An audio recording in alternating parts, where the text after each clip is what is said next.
When I unfolded the crumpled piece of paper, I had no idea that 5 hastily written words would change everything I thought I knew about my life. Pretend sick and leave now. At first, I thought it was a joke. A strange one, yes, but still something harmless. But when I looked up at my daughter, Lena, I realized this was anything but a joke. She didn't smile. She didn't explain. She just shook her head slightly, her eyes wide with urgency, silently begging me to trust her. And something inside me shifted. But before I tell you what happened next, take a moment to subscribe to the channel and let me know in the comments where you're watching from. Stories like this travel far, and we love seeing just how far they reach. That morning had started like any other. Our home sat quietly in a peaceful suburban neighborhood. From the outside, everything looked perfect, like something out of a magazine. A beautiful house, well-kept lawn, expensive cars in the driveway. A life anyone would envy. It had been just over 2 years since I married Marcus. After my divorce, I never imagined I would find love again. But Marcus changed that. He was charming, successful, and attentive. A businessman with confidence and control, the kind of man who made you feel safe just by standing next to him. At least, that's what I believed. And Lena, my 14-year-old daughter, finally seemed stable again. She had struggled after the divorce, withdrawing into herself, becoming quiet, observant, too observant sometimes. Her relationship with Marcus hadn't been easy at first. There were awkward silences, forced conversations, polite distance. But over time, things appeared to improve. Or maybe I just wanted to believe they had. That Saturday was important. Marcus had invited several business associates over for a working breakfast, a major meeting. He had been talking about it all week, an expansion, deal that could take his company to the next level.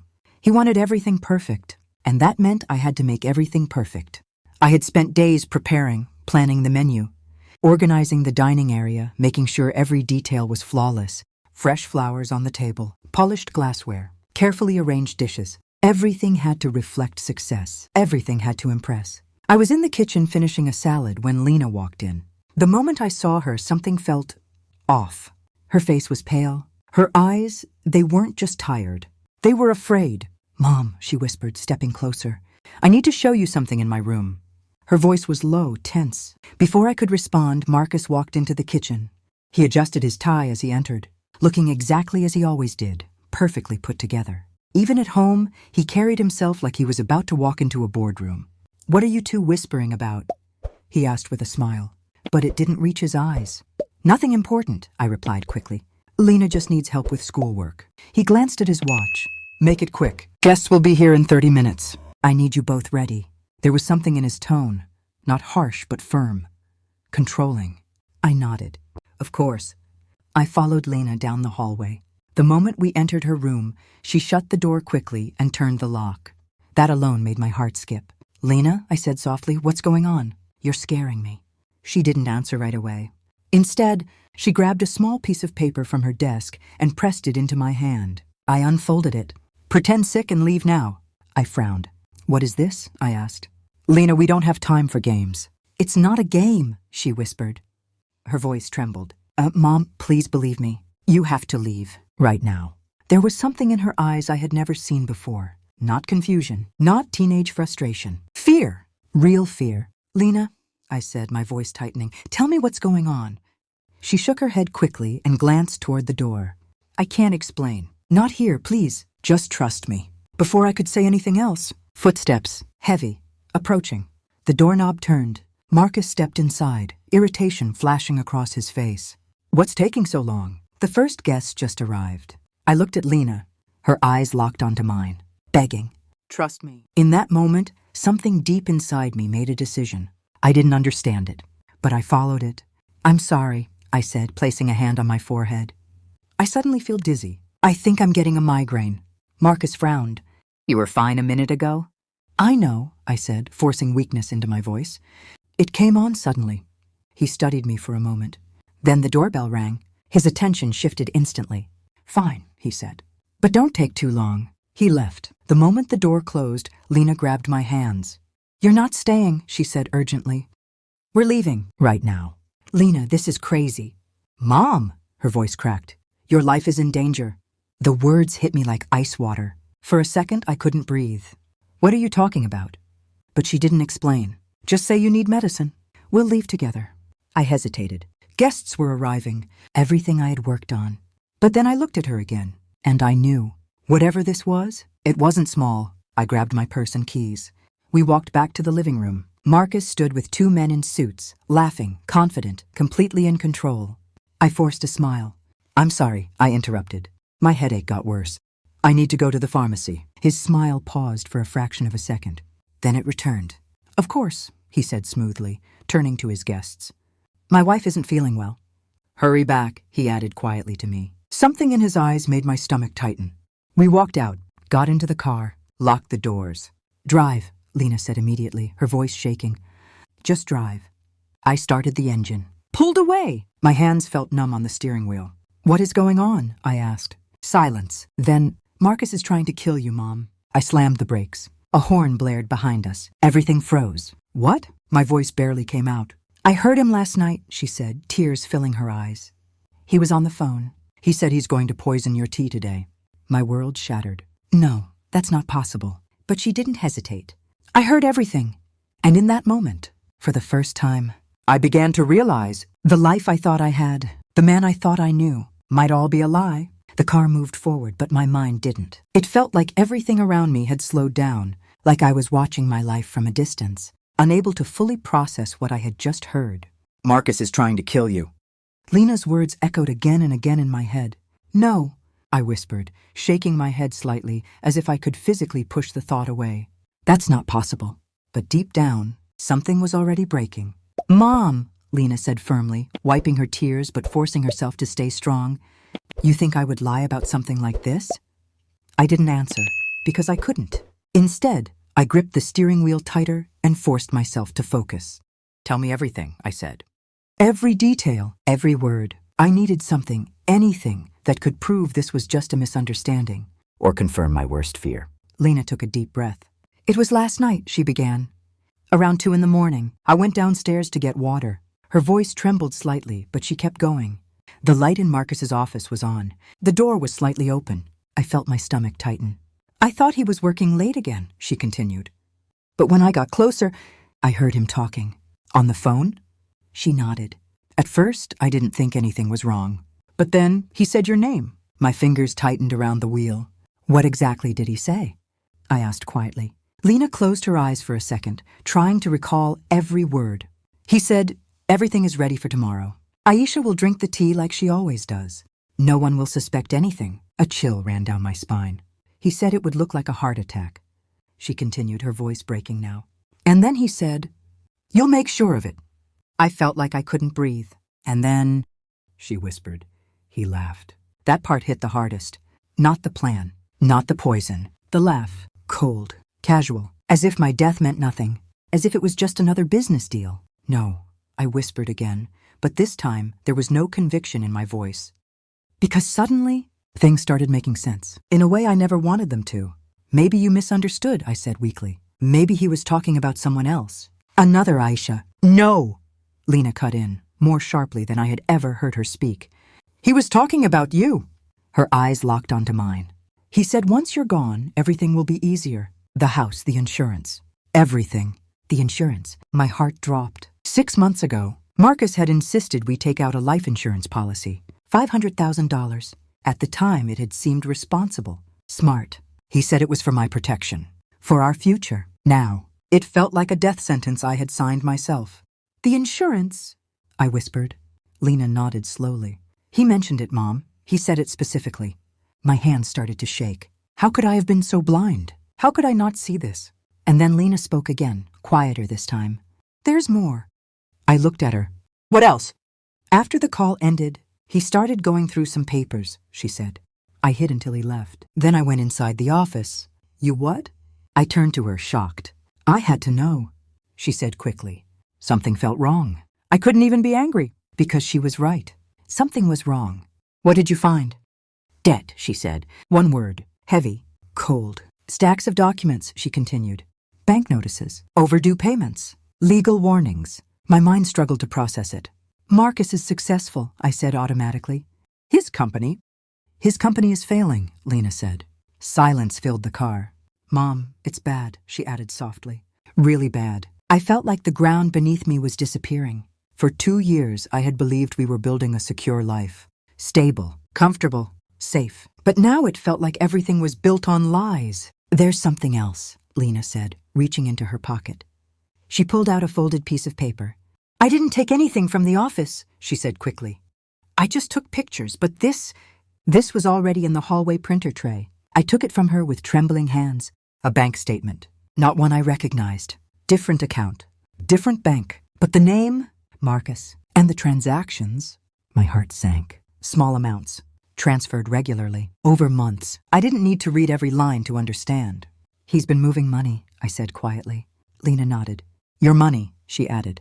The words hit harder than anything else. Because I knew she was right. The timing matched perfectly. The amount matched too. The money from the apartment I had sold. The one I inherited from my parents. I had trusted Marcus to help manage it, invest it, grow it. Instead, he had been stealing it. Slowly, carefully, so I wouldn't notice. Oh my God, I whispered. The realization was suffocating. He wasn't just planning to kill me. He had been preparing for it. For months, maybe longer. He's broke, I said. And desperate, Lena replied. Silence filled the car again. But this time, it was heavier, more dangerous. Because now, we knew the truth. My phone vibrated suddenly. I flinched. Marcus, a message. Where are you? Guests are asking about you. I stared at the screen. The normal tone, the casual words, as if nothing had changed, as if he hadn't just planned my death. He sounds normal, Lena whispered. That's what scares me, I replied. Because it meant one thing. He was good at this. Very good. What do we do now? She asked. I didn't answer immediately. Because the truth was, I didn't know. Running felt like the obvious choice. But running without a plan? Without proof? That could be worse. He'll find us, I said finally. Lena looked at me. And if he does, he'll control the story. I could already imagine it. A concerned husband. A mentally unstable wife. A confused teenager. No evidence, no proof. Just accusations. We would lose. We need something solid, I said. Proof. Lena frowned. Like what? I looked straight ahead, my mind racing. The poison. She went still. What? The poison he plans to use, I said. If we find it. We have evidence. That's insane, she said immediately. Mom, he'll kill you. Not if we're careful. Or not if we're lucky, she snapped. She wasn't wrong. This was dangerous. Risky. Possibly the worst decision I could make. But it was also the only one that gave us a chance. If we run now, we're just two scared people with a story, I said. But if we have proof, everything changes. Lena stared at me. Fear, doubt, but also understanding. So what are you saying? She asked slowly. I took a deep breath and made the decision that would change everything. We're going back. What? She almost shouted. No, Mom, that's crazy. Listen to me, I said firmly. We go back. We act normal. I distract him. And I check the office, she finished. I nodded. If the poison is there, we find it. And if he catches us?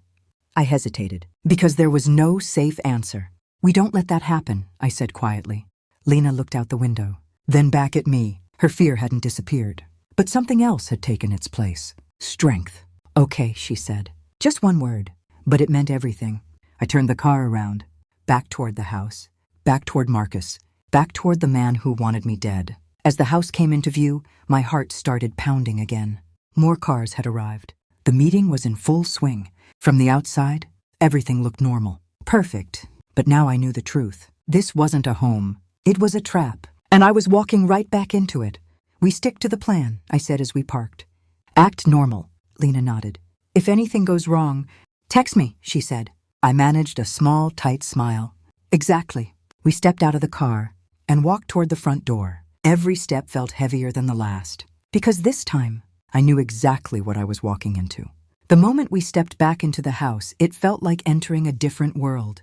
Laughter echoed through the living room. Glasses clinked. Voices blended into a warm, welcoming noise that would have felt comforting. If I didn't know the truth, if I didn't know that somewhere inside this house, a man was calmly waiting for the right moment to kill me. Remember, I whispered to Lena under my breath. Act normal. She nodded, though her face was still pale. We walked in together. Marcus stood in the center of the room, surrounded by his guests, telling a story that had everyone laughing. He looked confident, relaxed, completely in control. For a moment, I questioned everything again. Could Lena be wrong? Could I really have misjudged him this badly? Then his eyes met mine, and something shifted. Just for a second, a flicker, gone almost instantly. But I saw it, and I knew.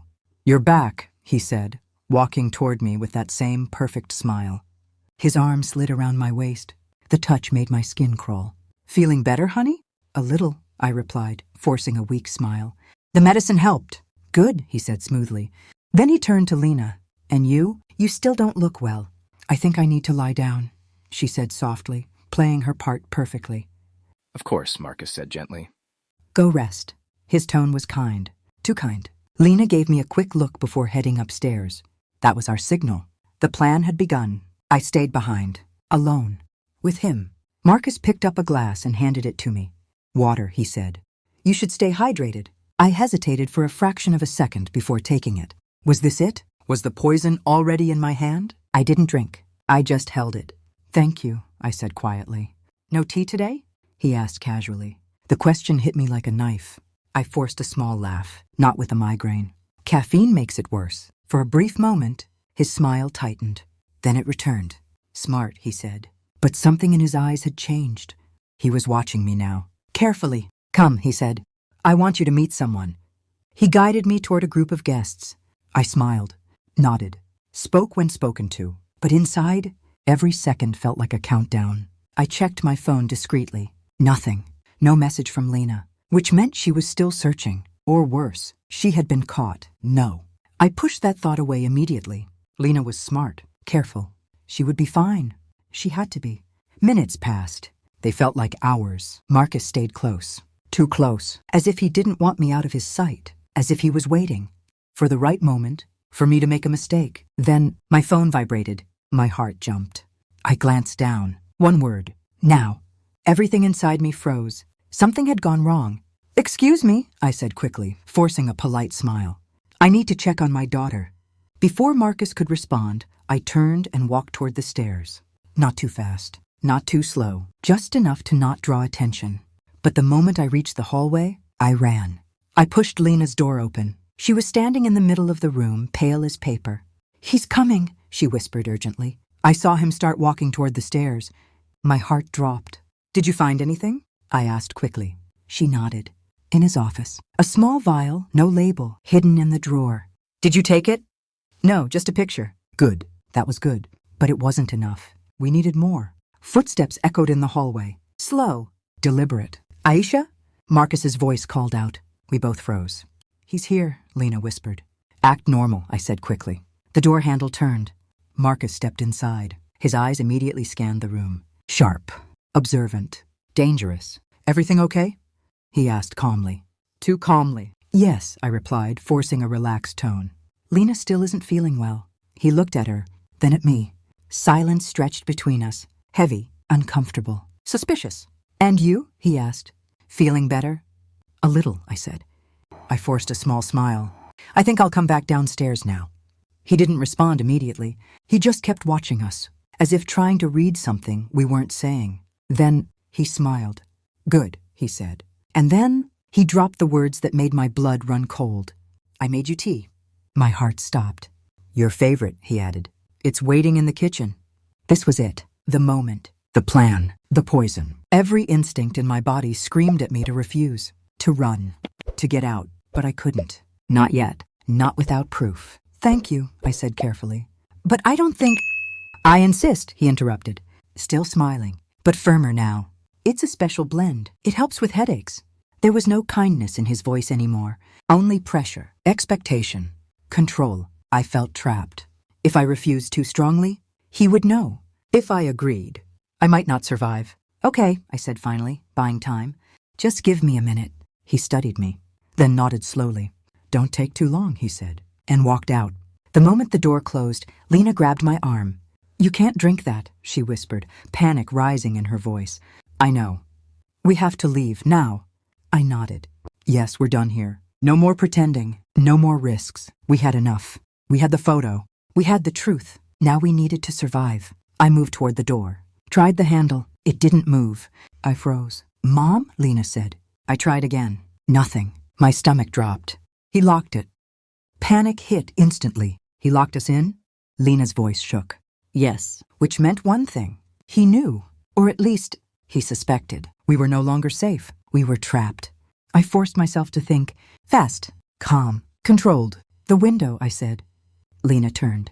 It's too high, she whispered. I pulled the curtain aside. Second floor, roughly 15 feet. Dangerous, but not impossible. We don't have a choice, I said. I looked around quickly, then saw it, the bedspread. Help me, I said. We ripped it off the bed, tied one end tightly to the desk leg. It wasn't perfect, but it would do. Footsteps echoed again, closer this time. He's coming back, Lena said, her voice trembling. Listen to me, I said, grabbing her shoulders. You go first. Climb down as far as you can, then jump. Mom, do it. There was no time to argue. She nodded, climbed onto the windowsill. My heart pounded as she gripped the fabric and started lowering herself. The door handle rattled, hard. Now, I whispered. She let go, fell, rolled, then looked up. I'm okay, she called softly. Relief flooded through me, but only for a second. The door burst open behind me. Marcus. His face was no longer calm, no longer charming. It was filled with rage, pure, uncontrolled. Aisha? I didn't think. I jumped onto the makeshift rope, slid down. The friction burned my hands. His footsteps rushed toward me. His voice exploded behind me. Aisha! I let go, fell. Pain shot through my ankle as I hit the ground. But adrenaline pushed me forward. Run! I shouted. Lena grabbed my hand. We ran. Across the yard, toward the wall. Behind us, shouting. Doors slamming. Chaos. He was coming. I could feel it. Faster! Lena cried. I climbed over the wall, ignoring the pain. Dropped down on the other side. We didn't stop, didn't look back. We just ran. Because now, there was no doubt left. No confusion. No denial. Marcus wasn't just planning something. He had tried. And we had escaped. Barely. We didn't stop running. Not when we crossed the street. Not when we reached the trees. Not even when the house disappeared behind us. My ankle screamed with every step, but I ignored it. Pain didn't matter anymore. Fear had taken over everything. Sharp, cold, and urgent. Mom, I can't. Lena gasped, slowing down. I grabbed her hand tighter. You can, just a little further. Behind us, distant voices echoed. Marcus, and others. He had turned them into hunters. My wife is unstable. She ran off. I could already hear the lies forming in his mouth. But not this time. Not anymore. We pushed through the trees until we reached a narrow service road. My chest burned, my vision blurred. But I forced myself to stay focused. We need help, Lena said, her voice shaking. I know. I pulled out my phone with trembling hands. For a moment, I hesitated. Then I dialed. Emergency. 911, what's your emergency? My husband tried to poison me, I said, my voice breaking despite my effort to stay calm. We have evidence. We escaped. Please, we need help. There was a pause. Then the operator's tone changed. Serious, alert. Ma'am, stay where you are. Officers are on the way. I ended the call and leaned against a tree, trying to steady my breathing. Lena stood beside me, still shaking. He's going to come after us, she whispered. Not this time, I said. Because now, we weren't running blindly anymore. Now we had a plan. Within minutes, we heard sirens. The sound had never felt so comforting. 2 police cars pulled up on the service road. Officers stepped out quickly. Are you Aisha? One of them asked. Yes. Are you hurt? My ankle, I said. But that's not important. My husband, he tried to poison me. My daughter has photos, evidence. They exchanged looks. Show us. Lena pulled out her phone with shaking hands and opened the photos. The vial, the documents, the bank transfers. The officer's expression changed as he scrolled. This is serious, he said. He locked us in a room, I added. There's a cup of tea in the kitchen. That's where the poison is. That was all they needed. One officer spoke into his radio immediately. Unit requesting backup. Possible attempted homicide. Suspect on premises. Everything moved fast after that. Too fast. Within minutes, more police cars arrived. An ambulance. They helped me sit down, wrapped my ankle, and kept asking questions. But my eyes stayed fixed on the distance, on the direction of the house, waiting, hoping, fearing. Then more sirens, different this time, returning, and I knew it was over. One of the officers approached us. Ma'am, he said, his voice firm but calm, we've secured the property. My heart pounded. And Marcus, I asked? He's been detained. I closed my eyes. For the first time since Lena handed me that note, I could breathe. But it wasn't relief I felt. Not fully. Because something inside me had changed forever. The investigation moved quickly. Too many things lined up. Too many pieces fit together perfectly. The vial found in the kitchen tested positive for a toxic substance. Not something accidental, not something harmless, something lethal. The tea had been prepared, waiting for me. The photos Lena had taken became key evidence. The hidden bank account, the steady transfers, the stolen money. The debt documents painted a clear picture. Marcus wasn't successful. He was desperate, drowning, and I was his way out. A large insurance payout, a grieving husband, a clean escape. At least that was his plan. But he made one mistake. He underestimated Lena. A few days later, we sat in a quiet room at the police station.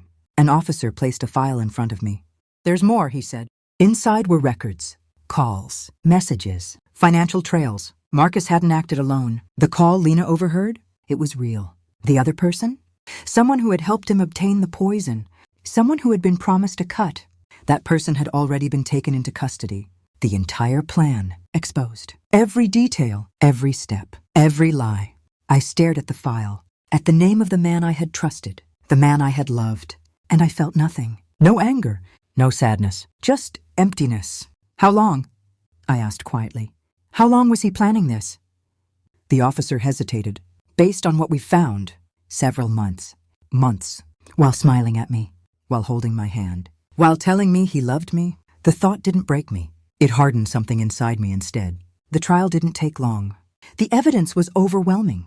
Attempted murder, fraud, Financial theft. conspiracy. Marcus sat in the courtroom, looking nothing like the man I once knew. No confidence, no charm, no control. Just a man exposed. When the verdict was read, guilty on all counts, he didn't look at me. Not once. And I didn't look at him either. Because whatever we had was already dead. Weeks later, life felt quiet. Different, but safe. Lena and I moved to a new place. Smaller, simpler, but ours. No lies, no fear, just peace. One evening, as the sun set through the window, Lena sat beside me. "You believed me," she said softly. I looked at her. Of course I did. She shook her head slightly. "You didn't have to." I reached for her hand, but I did, because in the end, that was the moment that saved us. Not the escape, not the police, not the evidence. It was trust. 5 words on a crumpled piece of paper. "Pretend sick and leave now." Those words didn't just save my life. They revealed the truth. And sometimes, the truth doesn't come with warning. It comes quietly, in the form of a whisper. A note, a moment you almost ignore. But if you listen, if you trust, it can save everything.